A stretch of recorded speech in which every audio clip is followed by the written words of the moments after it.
Hello, very good morning to the student who have joined. Can you let me know in the chat box if my voice is audible and if you can see my presentation also, if my video is visible to you?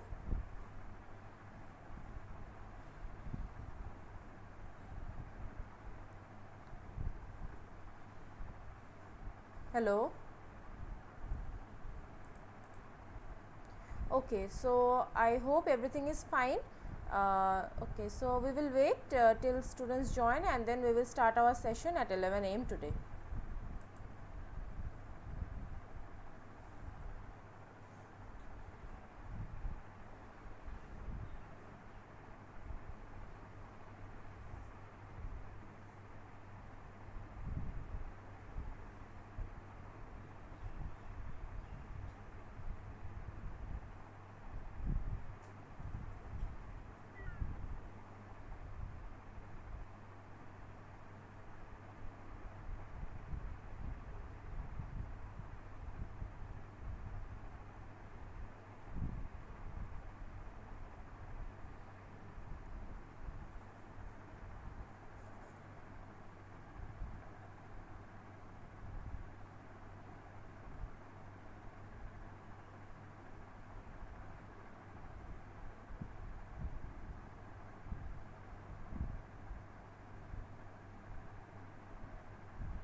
So I will wait for 2 more minutes, then I will start today's session.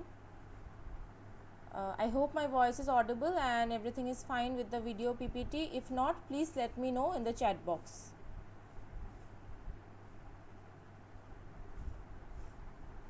So I think it's almost 11 now. Okay, I will wait for 2 minutes.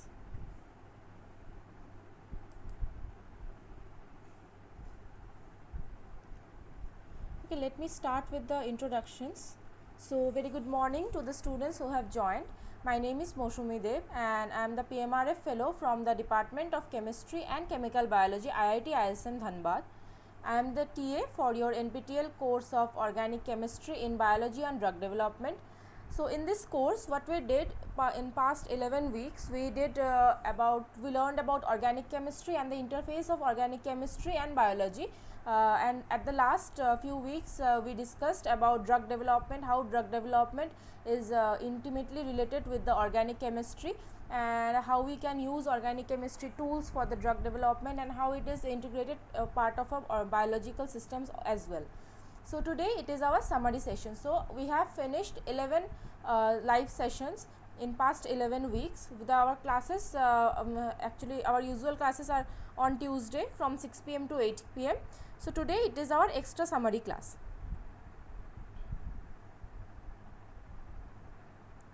So in today's class, what we will do is, so just like I have said you on Tuesday, like we have finished our week 12 in last Tuesday, and after finishing the week 12, I thought it would be better if I can do a summary class.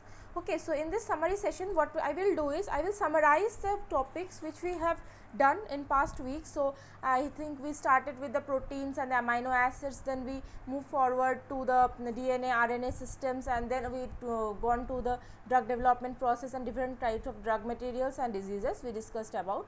So the session is the course is huge, so I think it will be better if I can summarize few things, and also I want to introduce few more topics which is not directly involved in your course, but it is related with this topic of organic chemistry in biology and drug development. So those things I will discuss today, starting with your very first week session topics.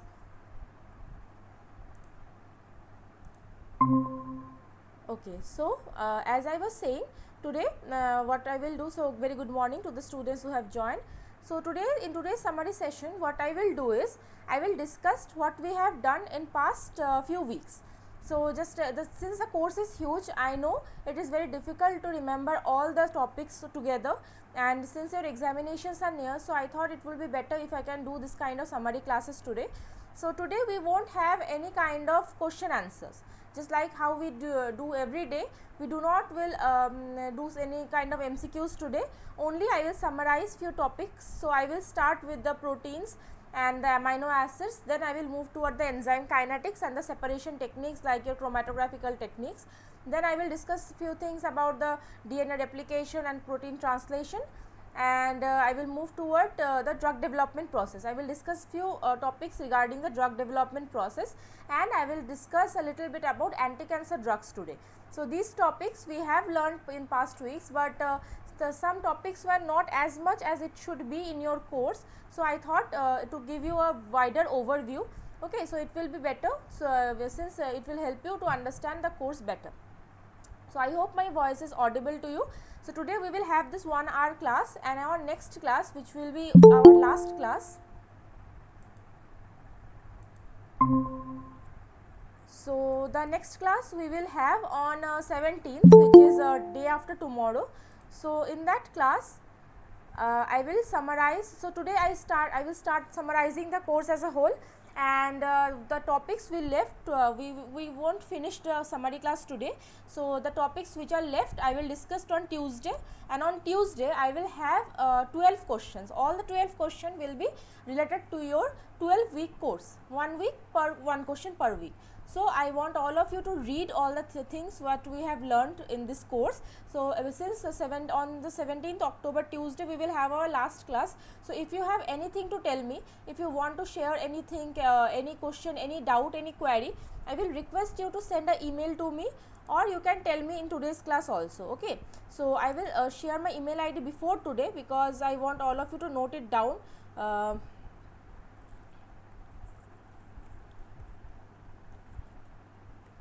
in the chat box I have shared my email ID. So if you have any doubt, any query regarding the course as a whole, please drop an email to me by today or tomorrow, since because we will have the class on Tuesday, the last class, so I will try to include that your topics which you have doubt from.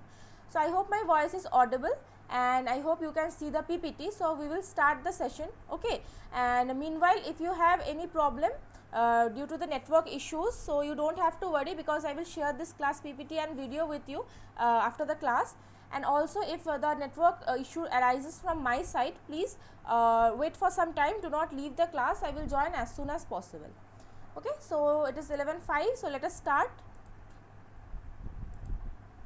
So I welcome you all in this today's summary session. So let us start the session. So we won't have any question answer today, only I will summarize the topics, and let me know if you have any doubt when I am summarizing. You can write your doubts, your query in the chat box. Anything you want to say me, you can write in the chat box. I will check in between the chat box, okay, and I will try to answer your doubts. So amino acids. So we started our course with this very essential part of our biological system, which is the amino acids. So amino acids, we all know there are around 20 amino acids which are naturally occurring, okay, and we have selenocysteine and your selenocysteine and one more thing, pyrocysteine in your as our 21st and 22nd amino acid, but that not is naturally occurring. And then we have this 9 essential amino acids. Why essential? Because these amino acids we have to take it through food, okay, because we cannot actually have it, our body cannot synthesize these amino acids, but we have to take it from our food. So what are these 9 essential amino acids? There is phenylalanine, valine, threonine, tryptophan, methionine, leucine, isoleucine, lysine and histidine. So these 9 are the 9 essential amino acids which are crucial for various our biological system. Like phenylalanine is crucial for neurotransmitter production, impacting brain function and mood regulation. Valine is crucial for muscle repair, growth, energy, blood sugar and immune system, okay. And your threonine is important for bodily function, nervous system health, collagen, elastin, tissue maintenance. Tryptophan, which is important for serotonin production, mood regulation, niacin synthesis and for energy and cellular health. Methionine is vital for methylation as a precursor of antioxidant detoxification. Leucine, it is crucial for muscle growth, repair and regulating blood sugar, improving the exercise energy. And isoleucine is for muscle repair, endurance, regulating blood sugar.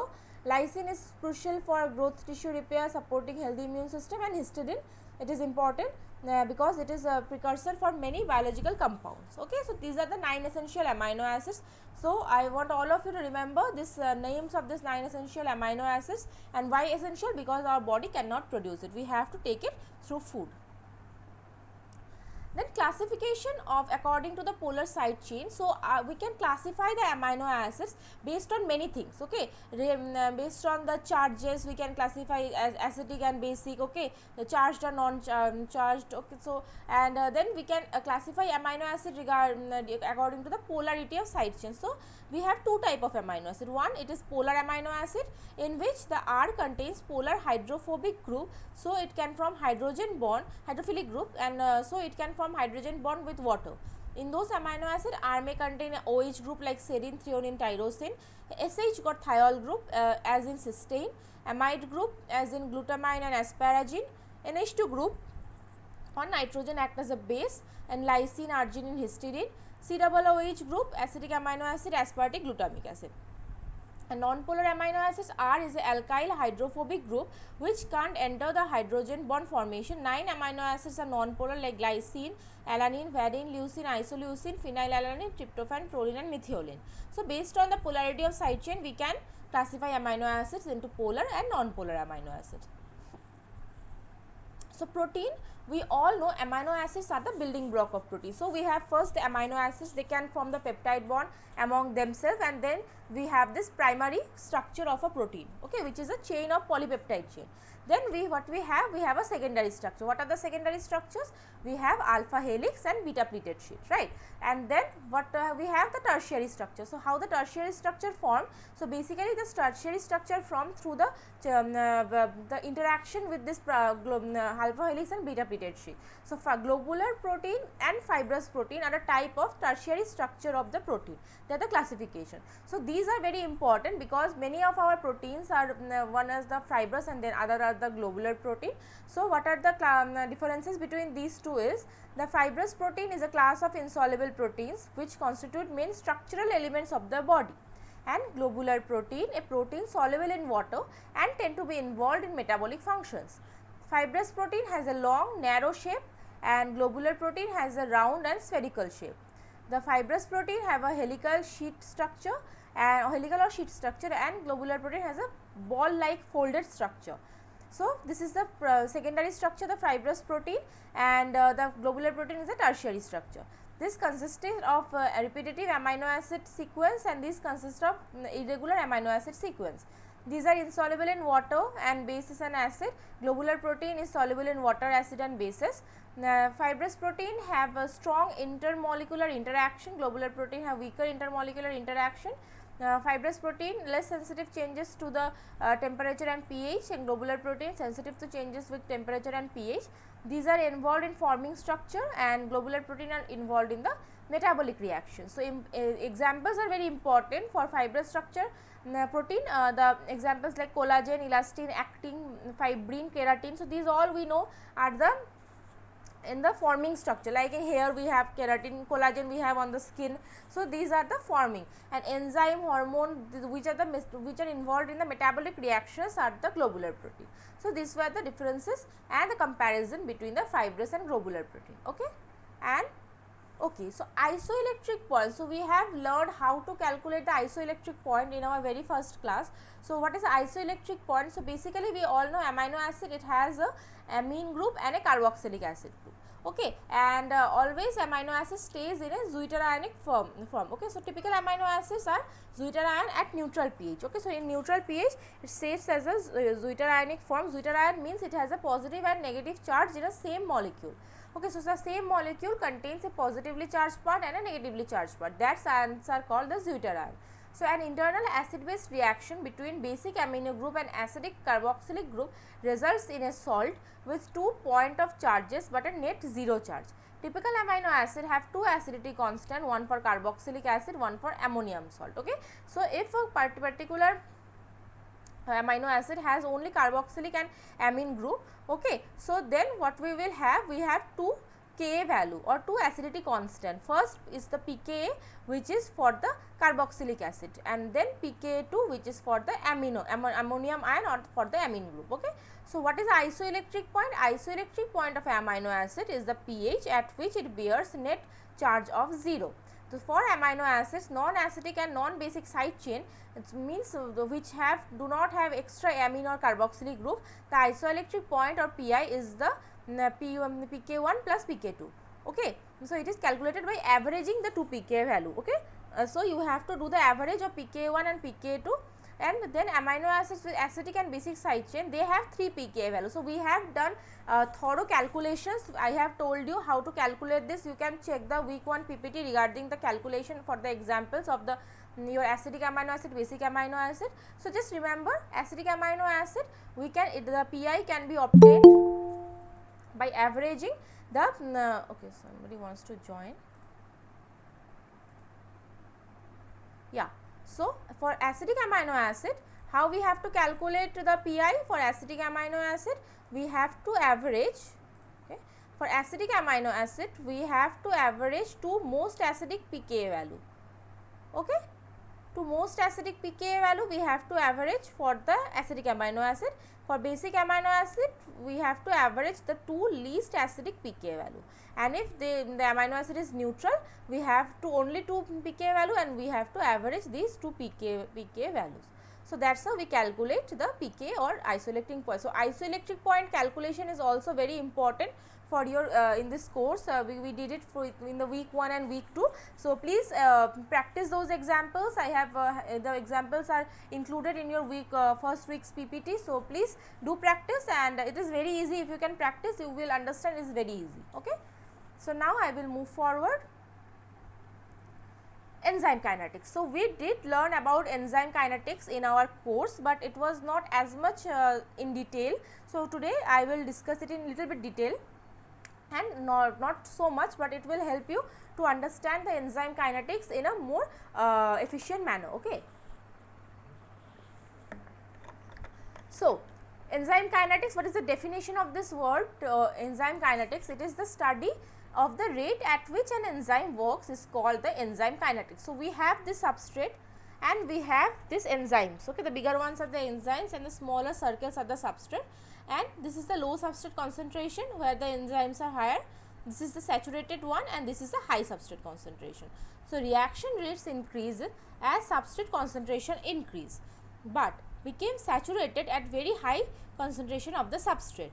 Okay. For a given enzyme concentration and for relatively low substrate concentration, reaction rate increases linearly with the substrate concentration. However, at relatively high substrate concentration, the reaction rate asymptotically approaches the theoretical maximum. Enzyme active sites are almost all occupied and the reaction velocity at the point is represented by Vmax. The substrate concentration midway between these two limiting cases are denoted as Km. So we all know these things by this graph. Okay, this is a very important graph and very well known graph of the enzyme kinetics. So at first this is on the x axis what we have the substrate concentration, right, and on the y axis what we have the velocity or the rate of the reaction, we can say. So as you can see, this is the graph here, this is the curve. So in the first step here, as you can see this portion here, the substrate concentration is lower. Okay. So if the substrate concentration is low, so what happened? The reaction rate is increasing with the first order kinetics. Okay, it means it is increasing linearly in the first step when there is low substrate concentration. But at the high substrate concentration, we are reaching at a theoretical maximum where the rate do not depend on the substrate concentration anymore. Okay. So the rate becomes constant regardless the substrate concentration, and it becomes the zero order kinetics, and in between we have this mixed order kinetics. So what is the reaction, or what is the how these things are calculated? So your equation is this: E plus S. E is your enzyme, S is your substrate. Okay, and the forward constant is K1 and the backward constant is the K minus 1. So it forms at first the ES, which is the enzyme substrate complex. Then after that we have this E plus P, P is the product, and the rate constant of this particular step is K2. Okay. So this first step, it is called the substrate binding step, and the second step it is called the catalytic step. Okay. So for simple substrate enzymatic reaction for conversion of substrate to product is as follow. So K1 minus K minus 1 and K2 are the rate constant of individual step. Okay. A key assumption in this derivation is a quasi-state approximation. This is very important. What is a quasi-state approximation? So what is quasi-state approximation? So it says that the concentration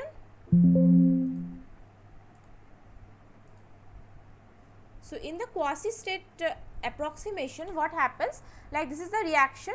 So when you are calculating this thing, the key assumption is this derivation is that the concentration of substrate bound enzyme, which is your ES, hence also the unbound enzyme change much slowly than that of the product and substrate. So this is the assumption we have to take before doing all the calculations. Okay, means the concentration of ES remains very unchanged, it changed very slowly. So we can say the concentration of this ES is almost constant. Okay, so we can say the ddt of ES equal to 0. So we have this equal to K1 ES minus ES K1 minus 1 K2. So how it happens, like this is the formation of this complex is K1, the forward rate constant K1, concentration of E and concentration of S, minus means how this ES is decreasing, right. So it will be first K2 concentration of K2 concentration of ES and K minus 1 concentration of ES. So that is how, if you rearrange this equation, it comes like this. and then after, to simplify the equation, we can define this Km is as Michaelis-Menten constant, which is K minus 1 plus K2 by K1, and then we have this equation. Okay. Another we have to do is the total enzyme concentration E0 we have to take. So, E0 is E, which is a free enzyme, which is unbound enzyme, plus Es, which is enzyme substrate concentration. Okay. So, from this we have to rearrange this particular thing, and we have to substitute this E value in the particular equation. Okay, this E value we have to take from here, which is E0 minus Es, and then we have to substitute in this reaction, in this equation, and then we have what we have the production of rate is the reaction, that particular equation rearranges into this form, and we have our particular our very important Michaelis-Menten equation, which is the what is the V value, what is the, let me highlight it.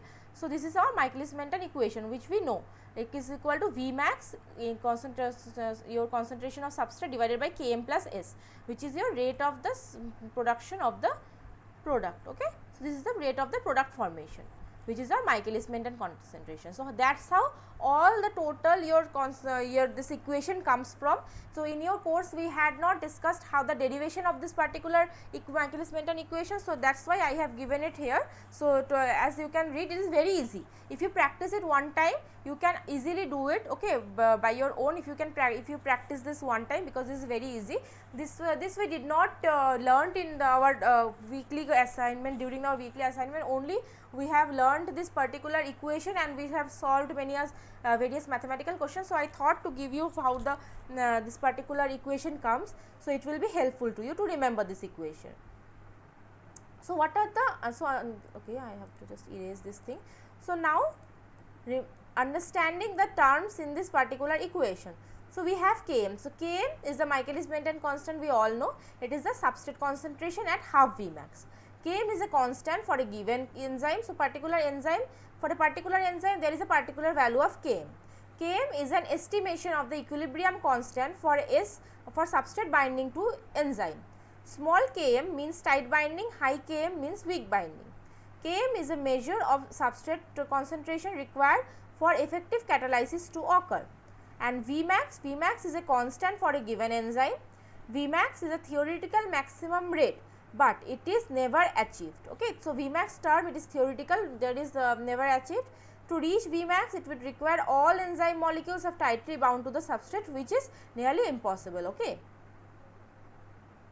So, not only we did learned about the Michaelis-Menten equation, one more thing we learned, and we did various mathematics with this is the Lineweaver-Burke plot, which is the double reciprocal plot. Okay. So, what is our equation? Our Michaelis-Menten equation is this Vmax S. So, we can say your Vmax, your V, okay, V means your product formation rate equal to Vmax S divided by Km plus S, right. So, this is your equation. So, if you can do this thing, so let me write it here, so to show you how it comes, the Lineweaver-Burke plot. So, your equation was V equal to Vmax, I am writing it as a Vm, okay, let me write it as Vmax, concentration of S divided by Km plus S, right. So, it is your Michaelis-Menten equation. If you do the reciprocal of this particular thing, so what we will have, only just what you have to do is you have to take 1 by V. So, if you take 1 by V, so what it will be equal to Km plus S divided by Vmax into S, Vmax into concentration of S. And if you just separate this thing, so you will get this equation. Okay. So, nothing, you have to just take the Michaelis-Menten equation and you have to do the reciprocal of the particular thing. That is how you have this Lineweaver-Burke plot. Lineweaver-Burke plot is also very important, and there is also one is a Hanoi-Wolff curve. So, that equation is also important. So, all these things are in your PPT, just I have given you how this equation comes. The equations, the mathematical problems related to the equation, everything is given in your PPT. If you can see, it was in the week 2 I think. So, everything you will find there, but this is in this PPT I have mentioned how this equation comes and what are the things which are important, what you have to remember regarding this particular equation. Okay.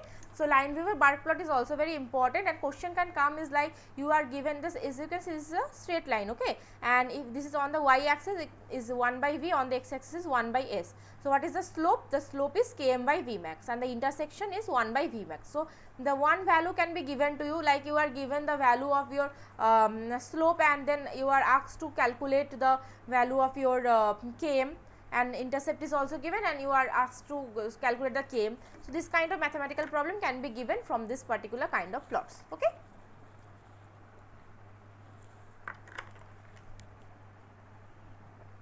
So, now I will move toward the next topic. So, I think my voice is audible to you and the internet connection is right, all okay. So, can you hear my voice properly? Let me know in the chat box, any one of you can let me know.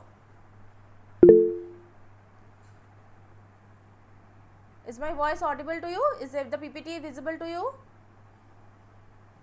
Any one of you can confirm it, then I will move forward. Okay, thank you. So, now let me move forward.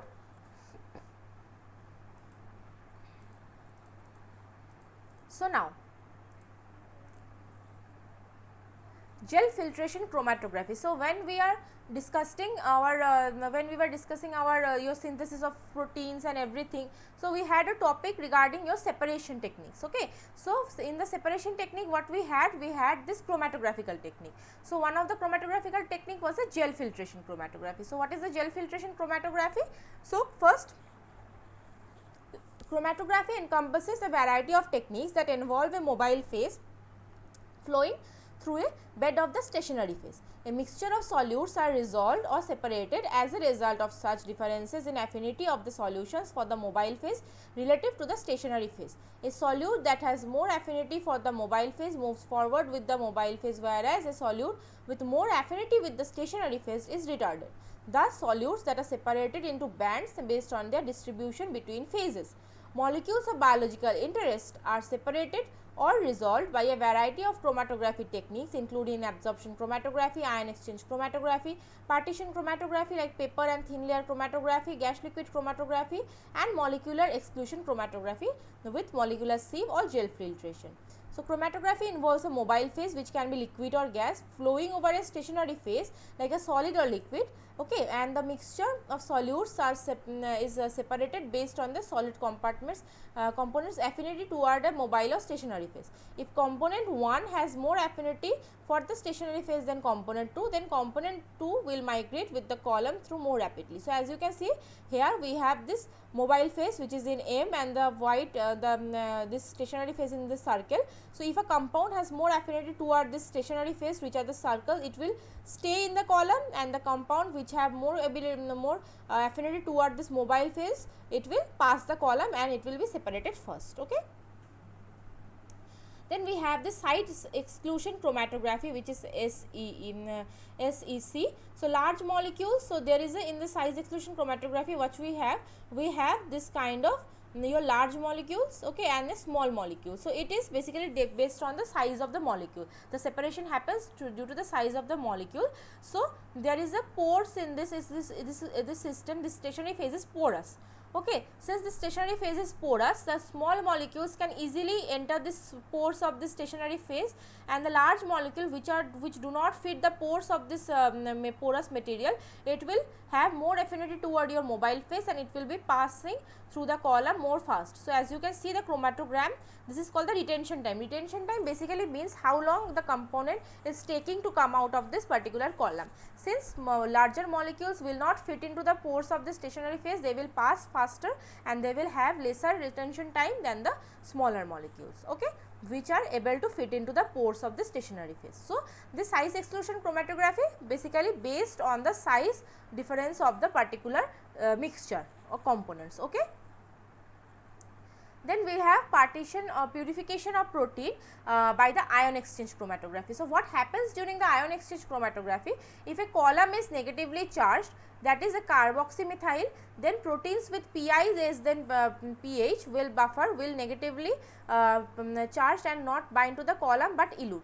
Protein with Pi greater than pH will be positively charged and it will bind to the column.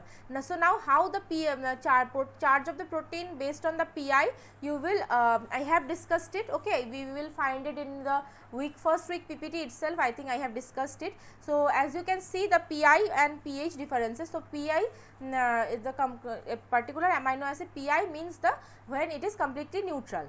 Okay, but if the pH of a solution is more basic and acidic than that particular Pi of a solution, so what will happen, the protein will be positively charged or negatively charged. So, if your column, if the let us say protein is negatively charged or protein is positively charged, okay, and your column is negatively charged. So, as you can see the column here in this figure, the columns are the negatively charged, okay, and this is immobilized with the anion surface and the protein is positively charged.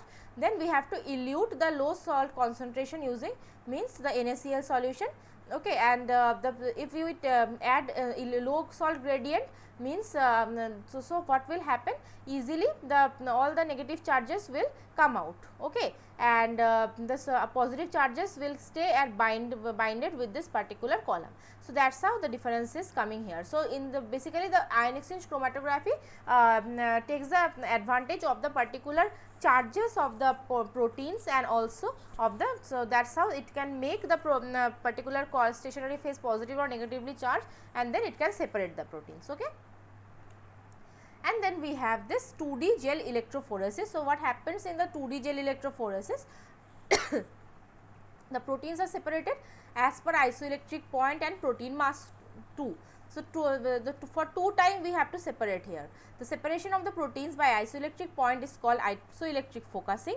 When a gradient of pH is applied to the gel and the electric potential is applied across the gel, making one more positive than the other. All the pH values other than the isoelectric point, protein will be charged, and if they are positively charged, they will be pulled toward the negative end of the gel, and if they are negatively charged, they will be pulled toward the positive end of the gel.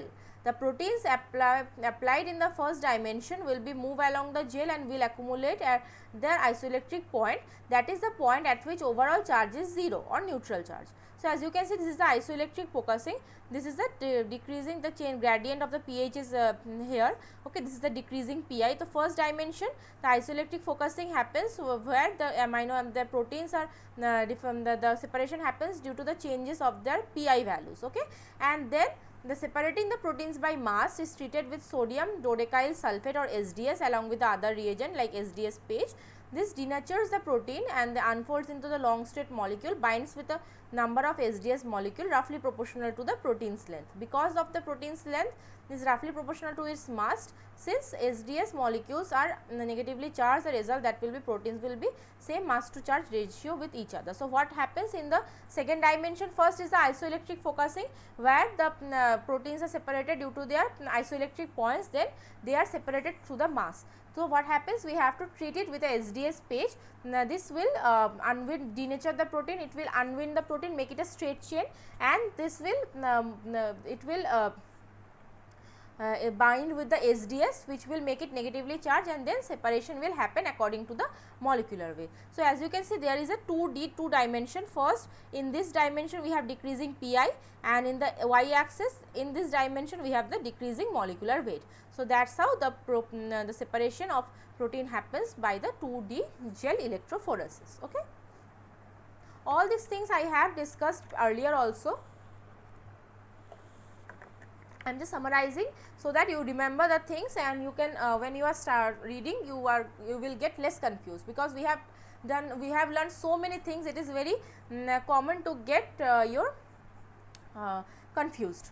So, then we move toward the DNA, RNA and the building blocks of the proteins and everything. After then we goes to the protein synthesis. Okay. So, how the protein synthesis happens, we discussed it in detail. Okay. So, the process of protein synthesis. DNA is a molecule, Okay, so the DNA is a nucleus as a DNA in nucleus as a template. It a process of protein synthesis is an overview. So first we have DNA. It will make the RNA and then RNA will synthesize the protein. So okay, so this step is called the transcription, right? And this is the translation step. So DNA in nucleus acts as a template. mRNA is processed and released into cytoplasm. mRNA binds to the ribosomes. tRNA carries amino acid to mRNA. Anticodon codon complementary base pairing occurs. Peptide chain is transferred from resident tRNA to incoming tRNA. tRNA departs protein modification after translation. So, this is the overview of protein synthesis. So, how it happens? So, first we have the tRNA with first amino acid codon.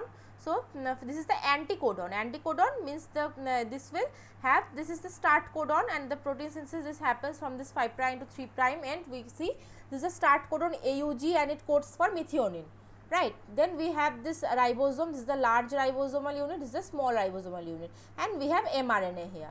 Okay, then now the tRNA with the first amino acid, and this is the anticodon of the tRNA. So, it will bind with the codon. So, first step is a initiation state. What happens in this initiation state? Translation and complex forms, and tRNA brings the first amino acid in polypeptide chain to bind to start codon from the mRNA. So, start codon is the AUG. Then we have this elongation step. So, what happens during the elongation state is tRNAs bring amino acids one by one to add to polypeptide chain, okay, and the polypeptide chain grows. So, it is the elongation step. Then we have the termination step. What happens during it? Release factor recognizes the stop codon.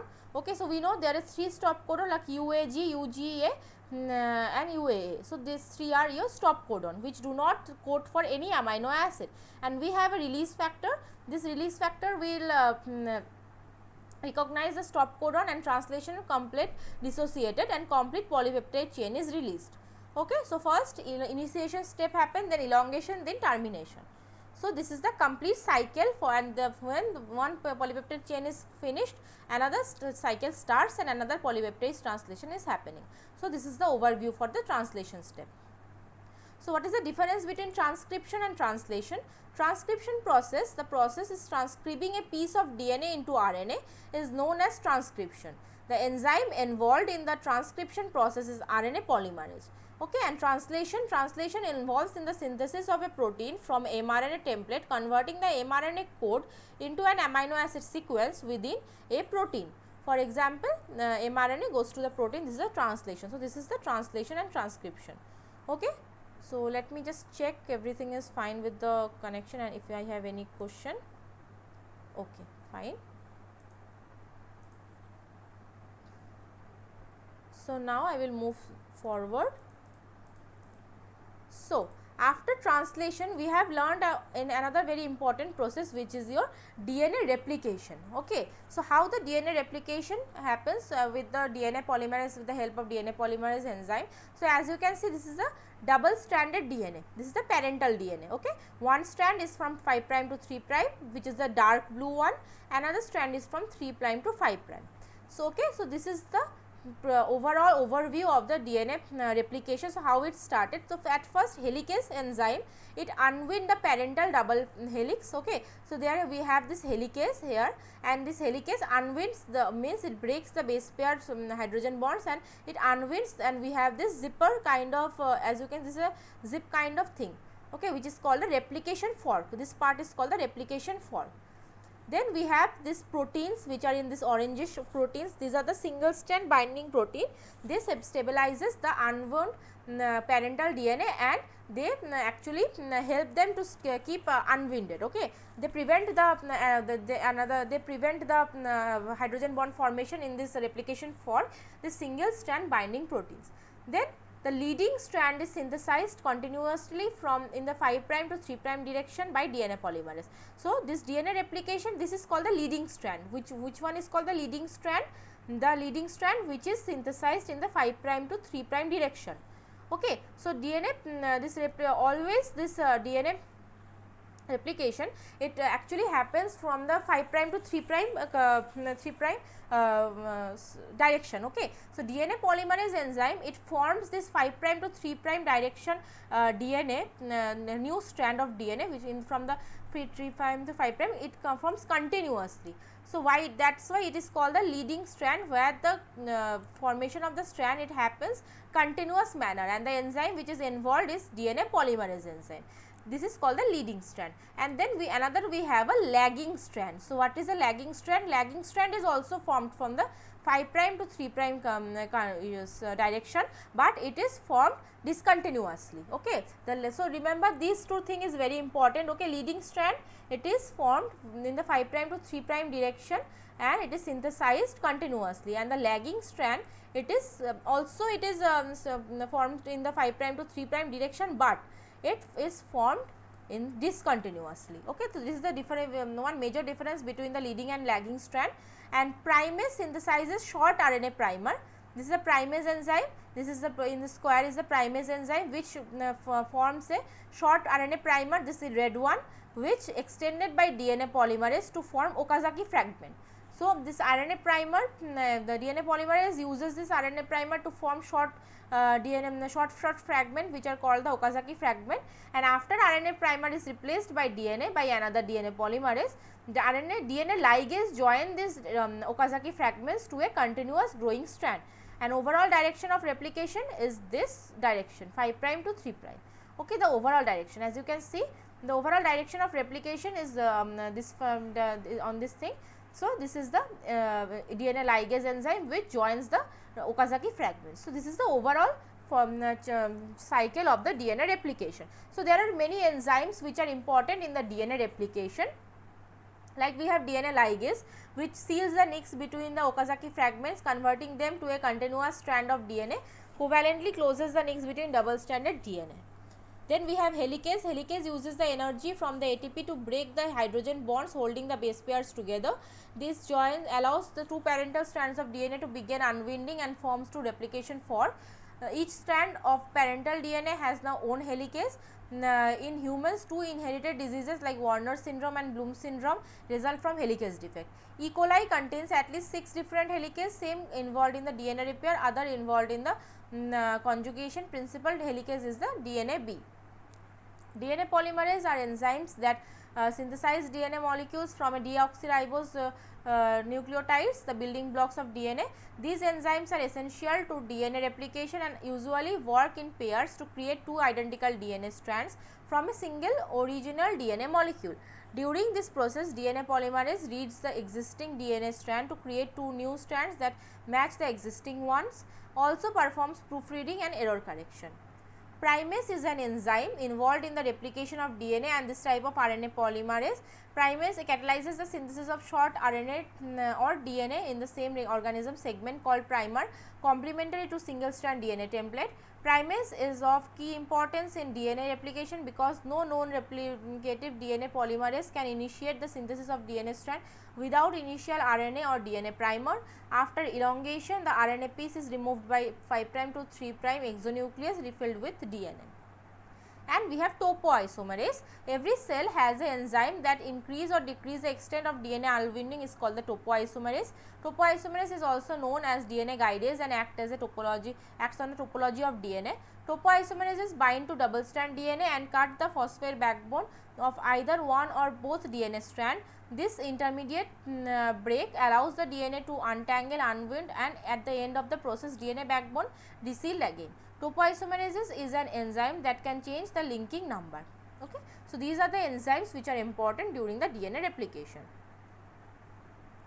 So, now I will little bit shift and go to the drug discovery and development process. So, we have discussed this drug development in the process, and the course is about the drug development also. So, what is the cycle of this drug development process? So, this is called the inverted pyramid of the drug discovery and development. So, what happens? We have to start the strategic decision and target identification. The start of this drug discovery is usually start with the 5,000 to 10,000 compounds. Okay. And the preclinical stage, only about your 250 compounds reach to the halfway of this preclinical stage. At the end of preclinical stage, almost to 5 compounds are reached, and then we have to face clinical trials which have this phase 1, phase 2, phase 3, then we have FDA review, and then we have phase 4, which is a post clinical surveillance market. So we have discussed this thing, and this I have to show you, like how we have to take so many compounds and for only one approved drug. Okay, so compound success rate for clinical trials are 40% compound advanced from first phase 1 to phase 2, 1/3 compound advanced from phase 2 to phase 3, and only 2/3 of compounds advanced from phase 3 to FDA approval, and 10% of compounds entering the clinical trial stage advanced to the FDA comfort. So it is called the inverted pyramid of drug discovery and development, because it looks like a pyramid. We started with so many compounds and we are reaching to a one point or a one compound. Then this is a different regulatory body. So this was not included in your course directly, but I thought to give you an overview about the different regulatory bodies, because FDA, you are learned about FDA since which is the Food and Drug Administration. Okay, and it is a federal agency of United States Department of Health and Human Services, one of the United States Federal Executive Department. The FDA is responsible for protecting and promoting public health through control and supervision of food safety, tobacco product, dietary supplement, prescription and over-the-counter pharmaceutical drugs, medication, vaccines, biopharmaceutical, blood transfusion, medical device and etc. Okay, and we have European Medical Agency, or which is called known as EMA.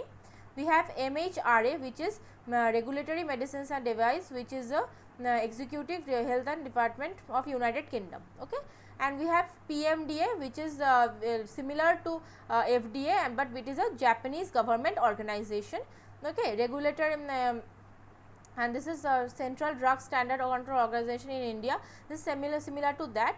Then we have in our India, we have Central Drug Standard Control Organization, which is CDSCO under the Directorate General of Health Services, Ministry of Health and Family Welfare, Government of India, and it is a National Regulatory Authority or NRA of India. Okay, and we have FSSAI, which we see in behind every packet of food item which we buy. So FSSAI is the Food Safety and Standard Authority of India, which is a very important. Every new food item which we want to introduce in market, you have to take the approval from the FSSAI. Okay.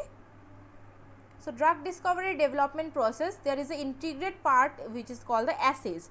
So which is the assay development during the drug discovery and development part. You have heard this word assay many times. So what is the assay? Assays are investigate procedure that assesses a compound's effective on various biological target. Okay, so assay development involves optimizing the condition for testing preclinical setting. These conditions include temperature, pH, salt concentration, solubility, order of reagent addition, buffer and other components required to make assay functional. No drug discovery project can be successful without a proper assay. The developed assay should be relevant to the disease. The assay should give reproducible results. So assay is basically a particular technique or a procedure which is unique to a particular disease or particular biological system, and it is used to test a compound for that particular disease. How much that compound is affecting the particular disease, how much it is appropriate the compound to be the cure of the disease. The assays are the techniques which can identify that particular part. So there are various kind of assays which are in the particular drug discovery project. So this is a bioassay is an analytical method to determine concentration or potency of a substance by its effect on living cells or tissues. Bioassays are quantitative biological assay used to estimate the potency of agents by observing their effects on living animals in vivo or tissue or cell culture systems. Bioassay is used to detect biological hazards or give a quality assessment of a mixture.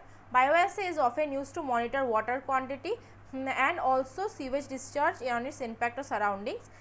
So we have heard this ELISA, which is enzyme linked immunosorbent assay. This is a very important assay, which is a quantitative analytical method that measures the absorbance or color change of an antigen antibody reaction.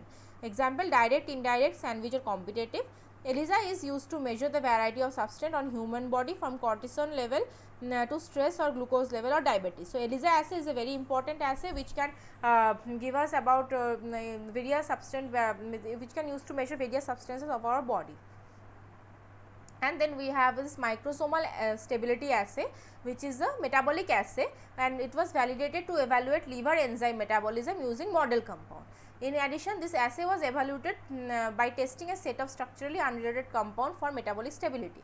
Other than efficacy of interaction with molecular target, metabolic stability is the primary factor responsible for the failure or success of a compound in the drug development pipeline. Okay. So, the compound which are in the drug development system, if the compound is not metabolically stable, then there is no point of taking that compound as an ideal drug candidate, right. So, that is why this microsomal stability assay is very important. The ideal drug candidate should be stable enough to reach the therapeutic site of action. Despite many recent excellent achievement in the field of computational methods supporting a drug metabolism studies, a well recognized procedure to model and predict the metabolic stability quantitatively is still lacking. The metabolic stability of the compounds were assessed in in vitro incubations of the presence of liver microsomes and subsequently quantified by liquid chromatography mass spectroscopy, which is LCMS. So, metabolic stability is defined as a percentage of parent compound lost over the time, and it assessed in various liver microsomes like mouse liver microsome, rat liver microsome and human liver microsome. Okay. Then we discussed about the IC50 value. I have given you the different IC, what is IC50, what is EC50, we discussed about it. So, half maximal inhibitory concentration or IC50 is a measure of potency of a substance in inhibiting a specific biological or biochemical function. IC50 is a quantitative measure that indicates how much of a particular inhibitory substance or drug is needed to inhibit in vitro a given biological process or biological component by 50%. The biological component could be an enzyme, cell receptor, microorganism. IC50 values are typically expressed as molar concentration. IC50 is commonly used as a measure of antagonist drug potency in pharmacological research. IC50 is comparable to other measures of potency such as EC50 like excitatory drugs. EC50 represents the dose of a plasma concentration of required obtaining 50% of half maximal in vitro. IC50 value can be determined by functional assays or competitive binding assays. So, as you can see here, we have concentration, here we have percentage of inhibition, and this kind of graphs are plotted to have this value of IC50. And we have this therapeutic index, which is the LD50 divided by ED50, which measure the ratio of undesirable or to desirable drug effect. For in vivo system, 3 therapeutic index could be the ratio of LD50, lethal dose 50%, to ED50, which is the effective dose of half maximal therapeutic 50%. Larger the therapeutic index, greater is the margin of safety of the drug. So, these things are related to your drug development process, which were not in so much detail in your course. So, I thought to give you an overview about these things. You do not need to memorize all these things. So, you can just read the things to understand. So, it will be better if you read and understand instead of memorizing these things. Okay. And after I share this PPT today, I want all of you to go through all the PPT, and if you have any doubt, any query, any term you cannot understand, you want me to repeat, just let me know before last class, which is on the 17th of October. Okay. So, now drug metabolism enzymes. Liver, we all know, is a major organ for the drug metabolism or elimination. So, there are two type of enzymes or two phases of metabolism. Phase 1 is oxidative and hydrolytic reactions happen. During phase 2, conjugative reactions happen. Predominant enzyme system that metabolizes the drug is the cytochrome P450. We have learned, we have heard about the cytochrome P450 so many times during our course, but we do not discuss in detail. So, it is the major or predominant enzyme which involves in the metabolism of drug. So, cytochrome P450 is a family of enzymes. Okay, it is not a single enzyme, it is a family of enzyme. We have different kind of this enzyme like cytochrome P1A2, cytochrome P2C9, 2C919, cytochrome 2D6 and cytochrome CYP3A4. It is the most important one, which consists of the 50% of this family, and this is a major enzyme which is involved in the drug metabolism. Okay. And how cytochrome P50s they work? They actually enzymes contain iron as a cofactor and function as monooxygenase. Monooxygenase mean in mammals this protein oxidize steroid, fatty acid and xenobiotics, and are important for the clearance of various compound as for hormone synthesis and breakdown. So, as you can see, this is the example, this is the indole, 3-methoxyindole, and the P450 enzyme, the first hydrogen atom will be abstracted, there will be a radical, and then this enzyme will do the electron transfer reaction, and we have this cation, and after that hydration can give us this compound, or we have this removal of H plus, which can give 3-methylene-indole. So, hydrogenation of this 3-methylene-indole to methyloxyriindose by cytochrome C450, this is the overall reaction. So, that is how the cytochrome P450 works. So, basically it is a cofactor for monooxygenase. Okay. And then we have pharmacokinetics and pharmacodynamics. So, pharmacokinetics is the study that how our drugs interact with the molecular target, that is affect the drug of the body. Pharmacodynamics. So, pharmacokinetics is the study how the drug reaches to the target through the body, okay, and how it affected the journey, the study of how the drug is absorbed, distributed, metabolized and excreted. So, this is the part of the pharmacokinetics. We all know there is a ADME, means absorption, distribution, metabolism and your excretion, right. So, first step is the target binding, the drug administration can be oral, intravenous and inhalation is etc. Then the absorption and distribution happen, membranes of oral cavity, gastrointestinal tract, skin etc. Then it reaches to the plasma protein binding, and it can go to the receptors, which can be neuron receptor, bone, fat, and it can go to the liver where it forms the metabolites, and the metabolites go to the excretion through the through urine, sweat, saliva etc. And the excretion glands are intestine, kidneys and lungs. So, a drug is entering our body, it is getting absorbed first, then it is getting distributed in the blood circulation of our body, in the plasma system, blood system, and then it goes to the sites of, it goes to metabolism by the liver and then excreted by the other organs. So, this is the study of pharmacokinetics, and pharmacokinetics is the how the drug is affecting our body. Okay. So, first one was the how our body is affecting the drug, and now how the drug is affecting our body. So, pharmacodynamics, there is receptors, okay, like drugs enhance the agonist, the diminish, which is called the partial agonist, block, which is called the antagonist, affinity, higher affinity, low affinity drug, there are various terms for this pharmacodynamics also, drug potency and drug response curve. So, all the response curve or details which we did like effective dose ED, toxic dose TD, therapeutic dose and therapeutic index, what we discussed, all the part of the pharmacodynamics. Okay. And then we will have pharmacokinetic parameter. There are different parameter for pharmacokinetics like your Cmax, Tmax, T half, AUC and KL clearance. So, peak concentration, which so these all terms are related to your pharmacokinetics. You can just give a read of this all thing. I do not have so much time today, so I will just quickly move this part. So, this is not you have to remember all this thing, but I want all of you to read these things. Okay, these are very easy. If you read one time, I think you will understand. If not, I will repeat it in the next day. Okay. So, the last part of today's session is about anti-cancer drugs, which are kinase inhibitors, which I will discuss only today. So, I have told you in the last class few questions were related to the kinase enzyme.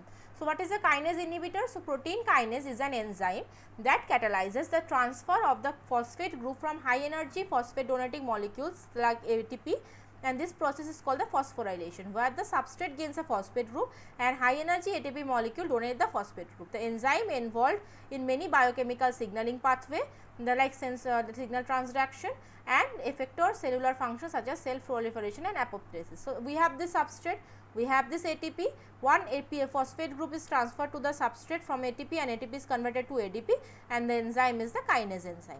Okay, so, what are the proteins which can take up this particular phosphate group? So, this to take up this particular phosphate group, the protein must have these three kind of amino acid, which are serine, threonine and tyrosine. Why? Because these have this hydroxyl free chain. This hydroxyl chain gets them, then binds with this phosphate group.